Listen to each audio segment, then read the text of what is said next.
राज्य के युग में परमेश्वर नए युग की शुरुआत करने, अपने कार्य के साधन बदलने और संपूर्ण युग के लिए काम करने के लिए अपने वचन का उपयोग करता है। वचन के युग में यही वह सिद्धांत है जिसके द्वारा परमेश्वर कार्य करता है। वह देहधारी हुआ ताकि विभिन्न दृष्टिकोण से बोल सके। मनुष्य वास्तव में परमेश्वर को देख सके जो देह में प्रकट होने वाला वचन है, उसकी बुद्धि और चमत्कार को जान सके। आमीन। इस तरह का कार्य मनुष्य को जीतने, उन्हें पूर्ण बनाने और खत्म करने के लक्ष्य को हासिल करने के लिए किया जाता है। वचन के युग में वचन के उपयोग का यही वास्तविक अर्थ है। वचन के द्वारा परमेश्वर के कार्यों को, उसके स्वभाव को, मनुष्य के सार और इस राज्य में प्रवेश करने के लिए मनुष्य को क्या करना चाहिए, यह जाना जा सकता है। वचन के युग में परमेश्वर जिन कार्यों को करना चाहता है वे वचन के द्वारा संपन्न होते हैं। वचन से ही मनुष्य की असलियत का पता चलता है। उसे नष्ट किया और परखा जाता है। मनुष्य ने वचन को देखा है, सुना है और वचन के अस्तित्व को जाना है। इससे वह परमेश्वर के अस्तित्व पर विश्वास करता है। मनुष्य परमेश्वर की सर्वशक्तिमान होने और उसकी बुद्धि पर, साथ ही मनुष्य के लिए परमेश्वर के हृदय के प्रेम और मनुष्य को बचाने की उसकी इच्छा पर विश्वास करता है। यद्यपि वचन शब्द सरल और साधारण है, देहधारी परमेश्वर के मुख से निकला वचन संपूर्ण ब्रह्मांड को झकझोरता है और उसका वचन मनुष्य के हृदय को रूपांतरित करता है। मनुष्य के सभी विचारों और पुराने स्वभाव और समस्त संसार के पुराने स्वरूप में परिवर्तन लाता है। आमीन। आमीन। मैं ठीक देखता है, हूँ। जल्दी करो, किताबें छुपाओ। आप कर क्या रहे हैं? नीचे झुको, हाथ सर के ऊपर। आपके पास कोई सर्च वारंट है? यही है वो दोनों। हमें गिरफ्तार क्यों कर रहे हैं? हमने कौन सा कानून तोड़ा है? बंद रखो। तुम्हारी गैर कानूनी सभा रखने की रिपोर्ट की गई है। ले चलो। उठो, जल्दी करो, चलो। जल्दी।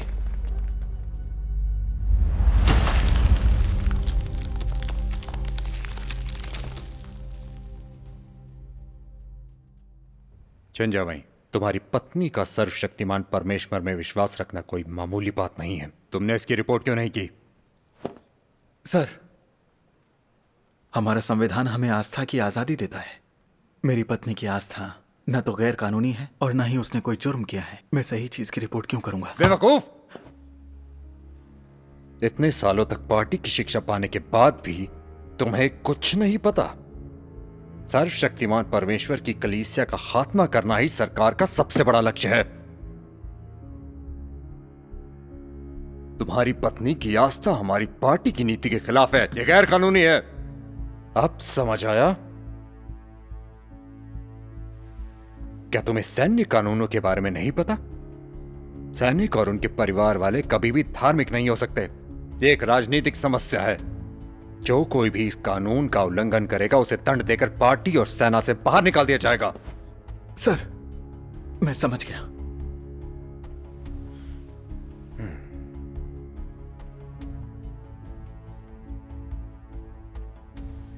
सरकार धार्मिक आस्थाओं पर कड़ी कार्रवाई कर रही है। क्या तुम्हें वाकई नहीं पता? सर्वशक्तिमान परमेश्वर में विश्वास करने वाले राजनीतिक अपराधी हैं। उन्हें पकड़कर या तो मार दिया जाता है या जेल में ठूस दिया जाता है। उनके परिवार को भी फंसा दिया जाता है।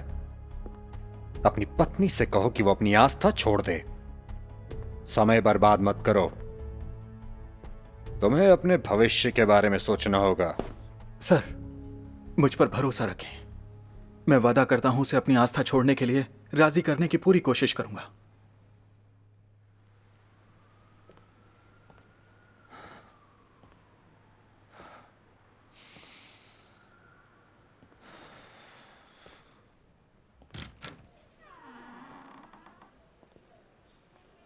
जावे, मिंग मिंग,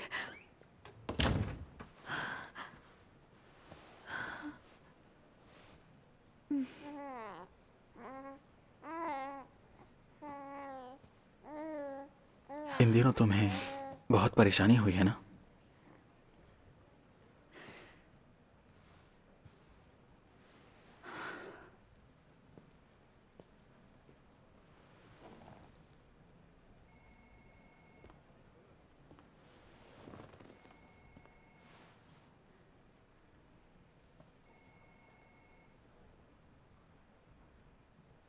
सरकार तो विश्वासियों के पीछे ही पड़ गई है। तुम्हें अपनी आस्था त्याग कर उन्हें कलीसिया के बारे में बता देना चाहिए ताकि हम घर जा सकें।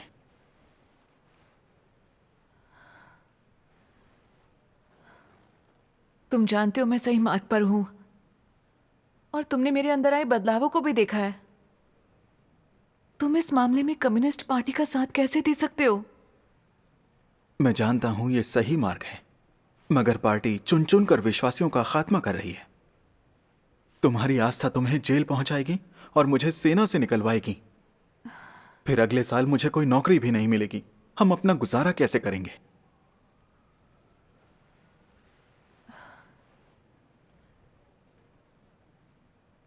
और मिंगमिंग अभी कितना छोटा है, क्या तुम्हें अपने बच्चे का भी ख्याल नहीं?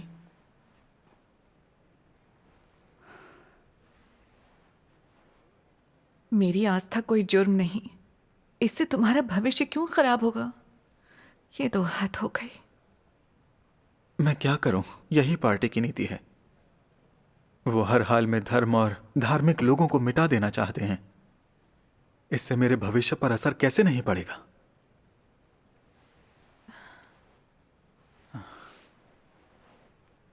यह आस्था तुम्हें राजनीतिक अपराधी बनाती है। मैं इसमें कैसे नहीं फंसूंगा?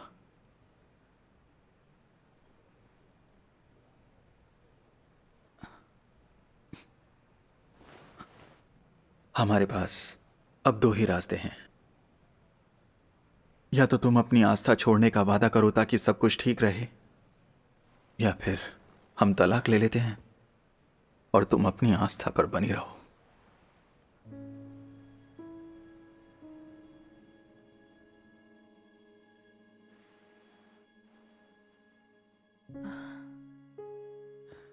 मैं वाकई चाहता हूं तुम ये सब छोड़ दो, समझी?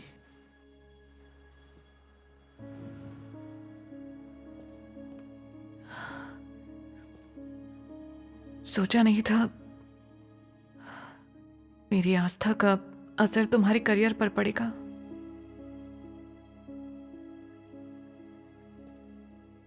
अगर तलाक लेने से तुम्हारा भविष्य सुरक्षित रहता है तो मुझे तुम्हारा फैसला मंजूर है। मगर मैं अपनी आस्था नहीं त्याग सकती। क्या बिना आस्था के कोई इंसान कहलाने लायक है?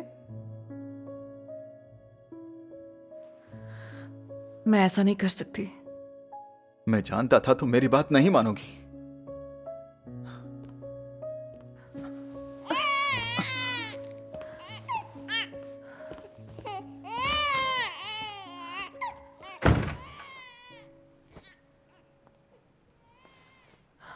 अभी तुम्हारी उम्र क्या है और फिर ग्रेजुएट भी हो, तुम्हें परमेश्वर की क्या जरूरत?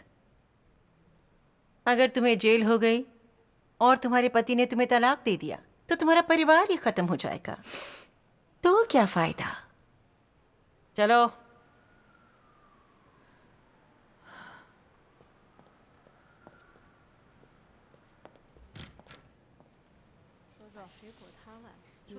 जब मैं फलों की रेहड़ी लगा रही थी तो एक पुलिस वाले ने कहा कि मैं सबवे रोक रही हूँ और उसने मेरे सारे फल जमीन पर फेंक दिए। क्या तुम्हें यहाँ के नियम पता है? समझी? जानबूझकर नादान बन रही हो। पहला नियम, तुम ठीक हो?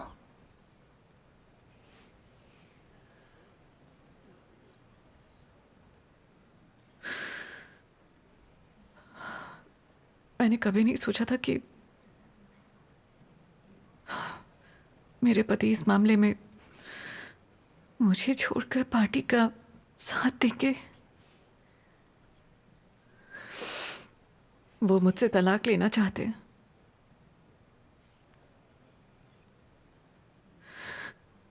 मैं वाकई टूट गई हूं।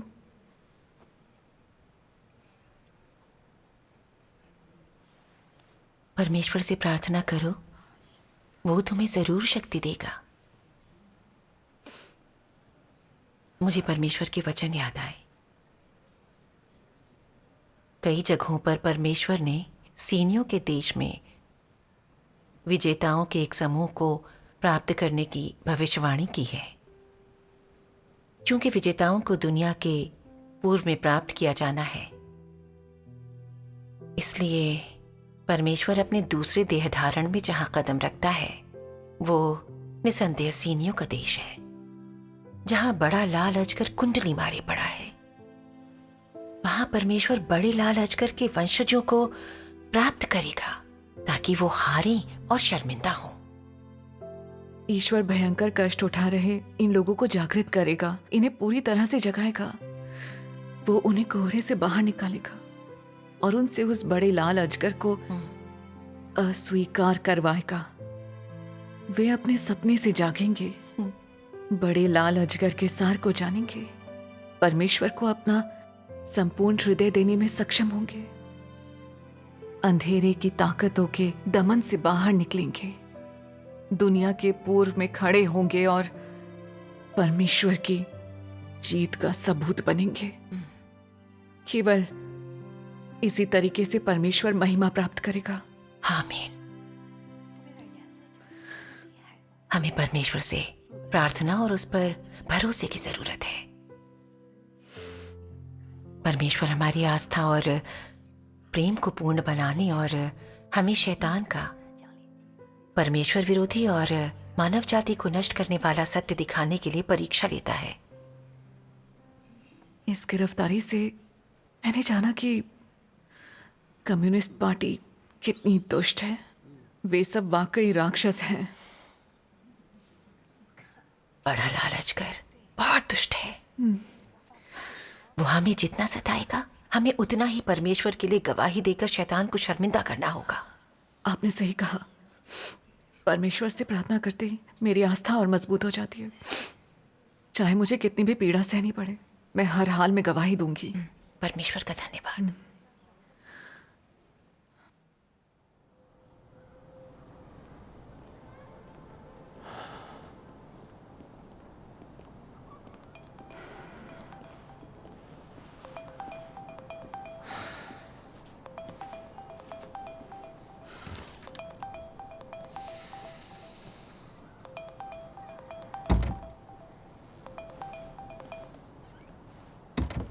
Hello director do. हाँ सर, आप चिंता ना करें। हाँ ठीक है, ठीक है।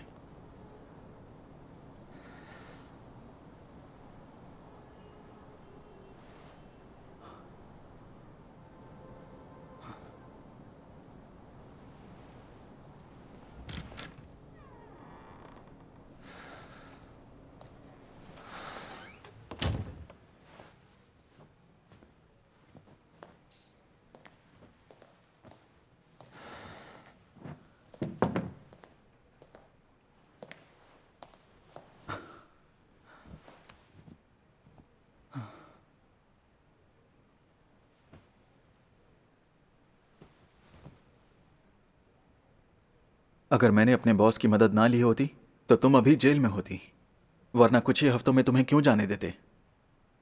अगर तुम दोबारा गिरफ्तार हुई तो मैं मदद नहीं कर पाऊंगा। परमेश्वर की रट लगाना बंद करो ताकि हम एक परिवार की तरह साथ रह सकें। क्या यह ठीक नहीं होगा?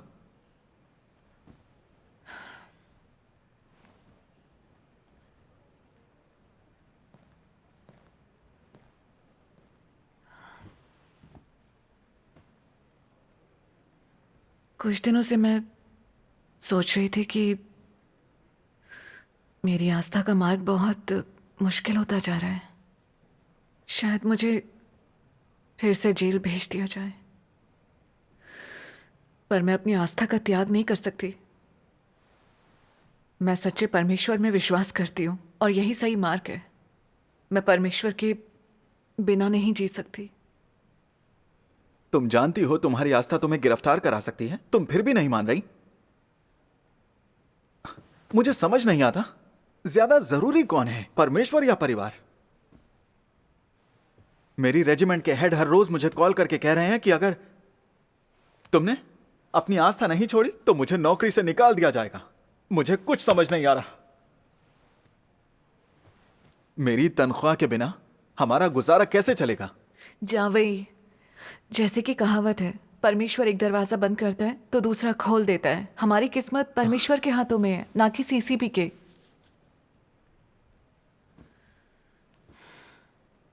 मुझे विश्वासी बने ज्यादा समय तो नहीं हुआ, पर इतना जान गई हूं कि परमेश्वर के वचन सत्य हैं। परमेश्वर हमारी दुनिया के बारे में सब स्पष्ट समझता है। उसके वचन हमें सही मार्ग दिखाते हैं। हम कभी भी उससे भटक नहीं सकते। परमेश्वर से दूर होकर जीवन में अंधकार और दुख के सिवा कुछ नहीं मिलता। हमारा जीवन नर्क बन जाएगा।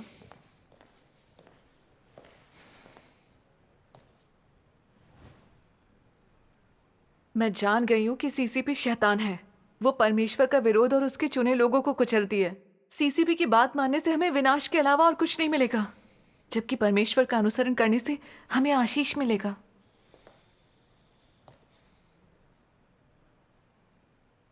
मैं तुम्हें अविश्वासी बनने से नहीं रोकूंगी, पर मेरे मार्ग में रुकावट मत डालो।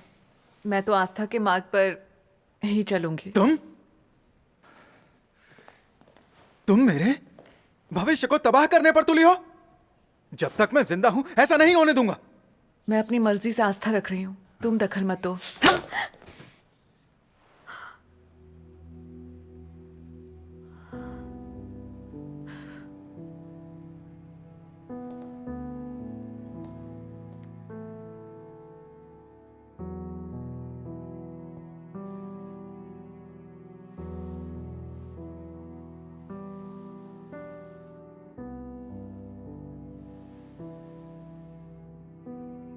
हे परमेश्वर,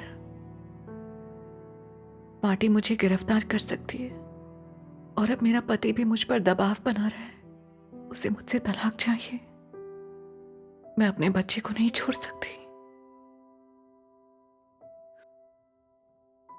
हे परमेश्वर, मुझे आस्था और शक्ति दो।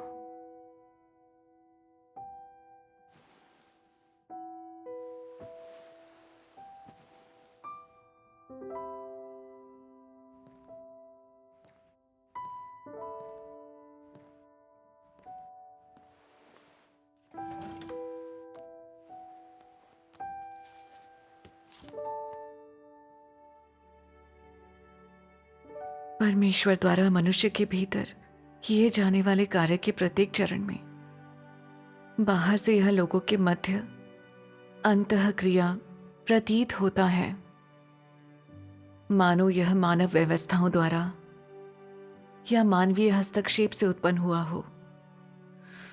किंतु पर्दे के पीछे कार्य का प्रत्येक चरण और घटित होने वाली हर चीज शैतान द्वारा परमेश्वर के सामने चली गई बाजी है, और लोगों से अपेक्षित है कि वे परमेश्वर के लिए अपनी गवाही में अडिग बने रहें।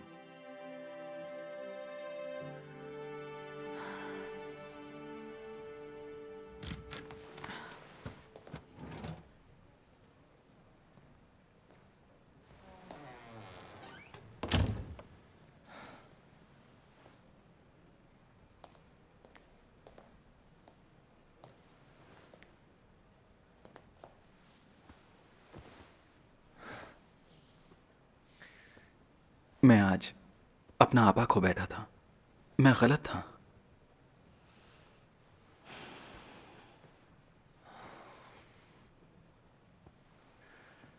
नजरबंदी में तुम्हें बहुत तकलीफ हुई होगी। तुम्हारा वजन भी कम हो गया है। तुम्हें अच्छे से अपना ख्याल रखना चाहिए। क्यों ना इन बातों को भूलकर कुछ दिनों के लिए हम कहीं घूमने चलें? और तुम्हारा काम? बॉस ने तुम्हारे और मिंगमिंग के साथ कुछ वक्त बिताने के लिए मुझे कुछ दिनों की छुट्टी दी है, ताकि तुम मुझ पर नजर रख सको और मैं सभाओं में न जा सकूं। क्या इसी में तुम्हारी भलाई नहीं है? मैं तुम्हें पहले ही बता चुका हूं, सरकार सर्वशक्तिमान परमेश्वर की कलीसिया का खात्मा करना चाहती है और हमें तैयार रहने को कहा गया है। हमें सूचना मिलते ही कार्यवाही के लिए तैयार रहना होगा। आजकल हमारी पार्टी की साप्ताहिक कक्षाओं में नास्तिकता और विकास पर ही चर्चा होती है। हमें कलीसिया की निंदा करने के बारे में भी पढ़ाया जाता है। पार्टी खासकर सर्वशक्तिमान परमेश्वर से नफरत करती है। तुम्हें यह बंद करना होगा। दोबारा गिरफ्तारी हुई तो पता नहीं तुम जिंदा वापस आओगी भी या नहीं। क्या तुमने इस बारे में सोचा है?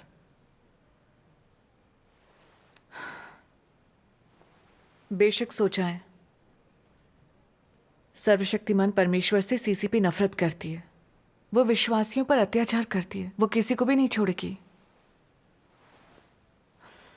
चीन में पश्चिमी देशों की बहुत सी मिशनरियां खत्म हो चुकी हैं। इससे प्रभु यीशु की ये बात सच साबित होती है, जो अपने प्राण बचाता है वो उसे खोएगा, और जो मेरे कारण अपना प्राण खोता है वो उसे पाएगा।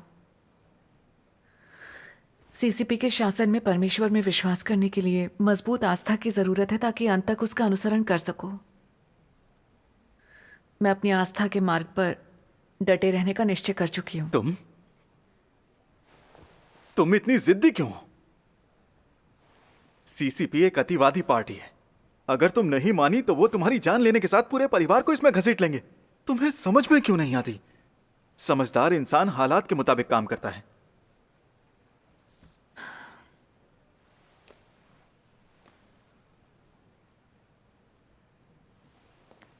उनके पश्चाताप पत्र पर हस्ताक्षर करो और फिर छिपकर अपनी आस्था का अभ्यास करती रहना। क्या कहती हो?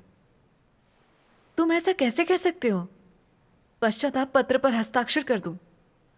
मैं सच्चे परमेश्वर में विश्वास करती हूँ, जो हमारे दिलो दिमाग में झांक सकता है। ऐसा करना उसे धोखा देना होगा। इंसान को बेवकूफ बना सकते हो, क्या परमेश्वर को बना पाओगे? सभा में गए बिना, सुसमाचार का प्रचार किए बिना या गवाही दिए बिना आस्था रखने को आस्था कह सकते हैं क्या? तुम ये सब नहीं समझोगे। मेरे रास्ते में मत आओ। सुशांक्षेन, अगर परिवार को बर्बाद ही करना है तो तुम अपनी आस्था पर अड़ी रहो। आज नहीं तो कल पार्टी तुम्हें गिरफ्तार कर ही लेगी और तुम्हारे साथ साथ मुझे भी ले जाएगी। हमारे परिवार को कौन बर्बाद कर रहा है? कौन तुम्हारा भविष्य बर्बाद कर रहा है?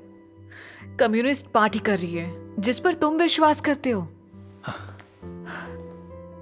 तुम उसकी निंदा करने के बजाय मुझे मजबूर करना चाहते हो। क्या तुम्हें सही और गलत का अंतर नहीं पता? तुम्हारी सारी बातें उल्टी हैं। बहुत हुआ, मेरी बात सुन लो। अगर तुमने सभाओं में जाना बंद नहीं किया तो मैं तुम्हारी टांगे तोड़ दूंगा।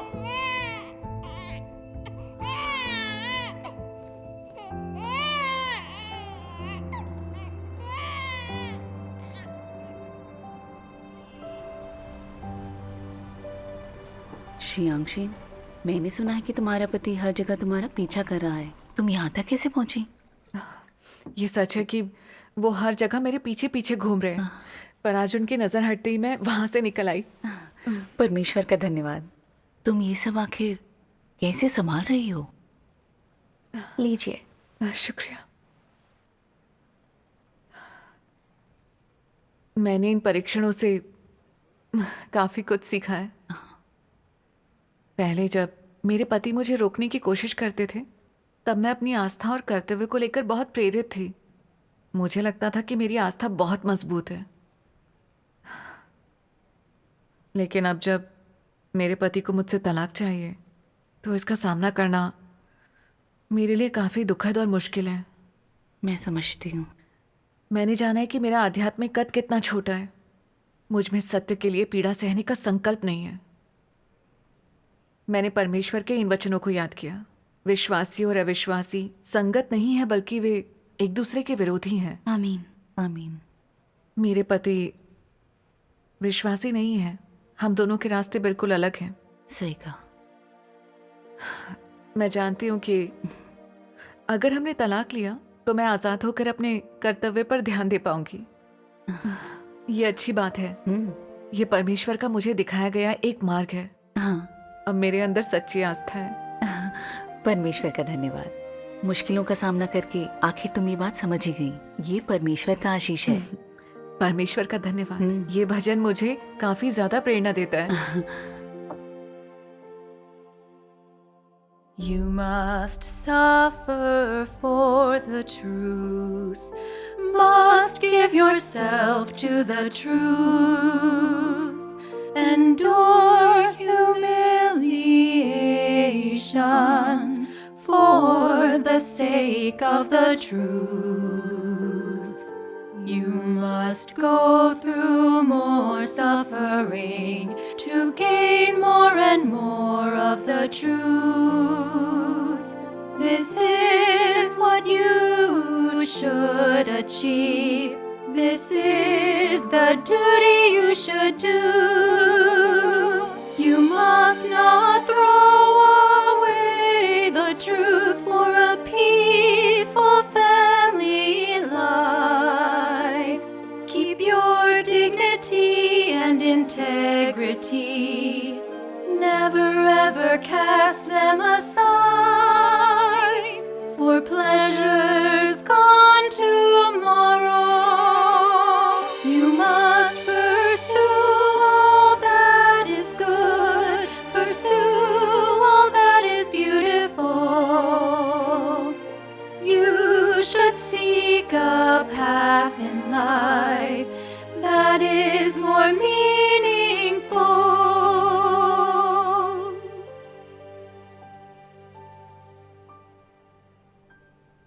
परमेश्वर का धन्यवाद।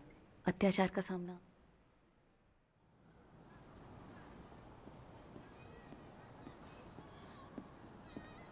तुम्हें शांगशेन से बात करनी होगी। उसने मेरी एक नहीं सुनी। चिंता मत करो जावेई, हम उससे अच्छी तरह बात करेंगे।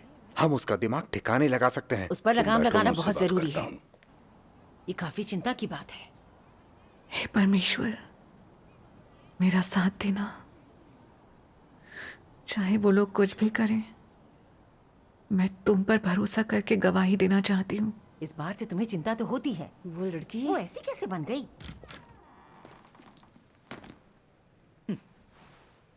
आंटी, अंकल, आप यहाँ कैसे? शांगशेन, तुम फिर सभा में गई थी। तुम कितनी नासमझ बन रही हो। जावई को देखो, इसकी क्या हालत हो गई है। इसके बॉस ने तुम पर नजर रखने के लिए उसे घर पर बिठा रखा है। उसे डर है तुम्हारी आस्था के कारण तुम्हें फिर से गिरफ्तार कर लिया जाएगा। तुम उसकी बात क्यों नहीं मानती? शायद अब तक इसने ठीक से जेल की हवा नहीं खाई है। वो क्या क्या है तुम्हें? अगर तुम ऐसा करती रही तो तुम्हें फिर से गिरफ्तार कर लिया जाएगा। आज नहीं तो कल तुम इस परिवार को बर्बाद कर दोगी। पता नहीं इसे अपने परिवार की चिंता क्यों नहीं है। अंकल, हमारे परिवार को कौन बर्बाद कर रहा है? विश्वासी पूरी दुनिया में फैले हुए हैं। उन पर अत्याचार और उनके परिवारों की बर्बादी क्यों नहीं होती? चीन में ही हमें आस्था रखने और सुसमाचार का प्रचार करने के लिए जेल में क्यों डाला जाता है? सीसीपी का मुझे सताना और गिरफ्तार करना, और जावई का उनकी बातों को मानकर मुझसे तलाक मांगना। आखिर ये सब किसकी गलती है? आप समझते क्यों नहीं? आप इस परिवार की बर्बादी का जिम्मेदार मुझे कैसे ठहरा सकते हैं? काश तुम आस्था के चक्कर में ना श्यामशेन। पड़ती। पार्टी ने सर्वशक्तिमान परमेश्वर में विश्वास करने वाले सभी लोगों को वांछित अपराधी घोषित कर दिया है और वो उनका खात्मा करना चाहती है। क्या तुम्हारा बचना मुमकिन है? सुना तुमने? हाँ, देखो खबरों में क्या दिखा रहे हैं। पार्टी ने कितने सारे विश्वासियों को गिरफ्तार कर लिया है। कुछ लोगों को 10 साल से ज्यादा की जेल हुई है। कुछ अपाहिज बना दिए गए या मार डाले गए। ये सब कितना भयानक है ना? इसे ये सब समझना होगा। अगर तुम्हें वापस गिरफ्तार किया गया तो वहां तुम्हारी मौत भी हो सकती है और किसी को पता भी नहीं चलेगा। तुम्हारा बेटा कितना छोटा है, उसका क्या होगा? तुमने सुना या नहीं? अपना नहीं तो कम से कम अपने बेटे के बारे में सोचो। हाँ आखिर ऐसा- श्यामशेन, मेरी सलाह मानो और इन सबको भूल जाओ।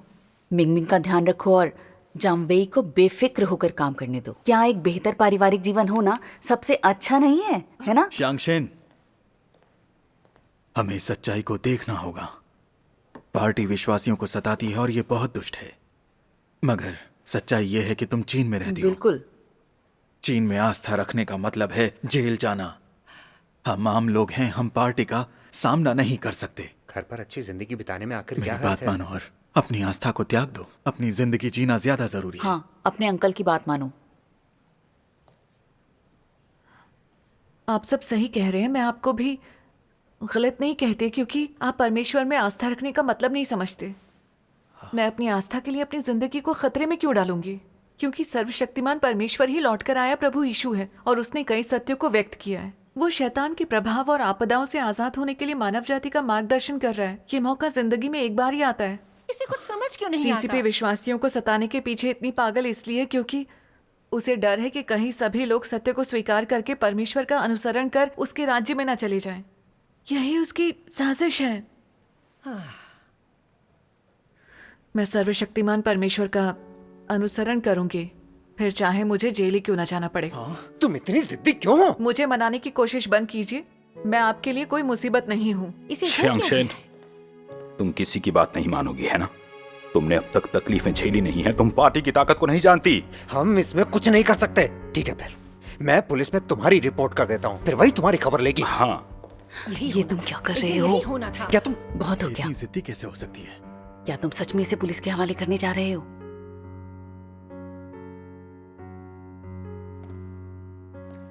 आप दोनों मुझसे बड़े हैं और मैं आपका सम्मान करती हूँ, मगर आस्था के मामले में मैं किसी और इंसान की बात नहीं सुनूंगी। मैं कभी भी अपनी आस्था का त्याग नहीं करूंगी। जावेद, तुम्हें परमेश्वर चाहिए या ये परिवार? आस्था नहीं छोड़ी तो मैं तलाक ले लूंगा।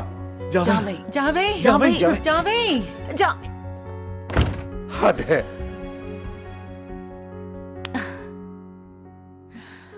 पार्टी ने कितनी बड़ी दुष्टता की है।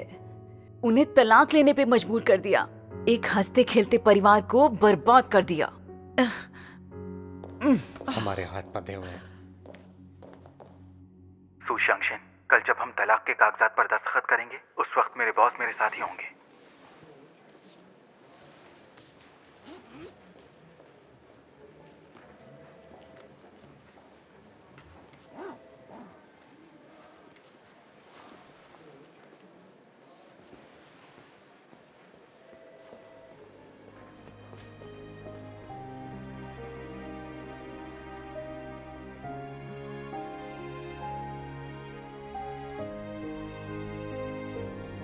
हे परमेश्वर, मुझे ये आस्था देने के लिए तुम्हारा धन्यवाद।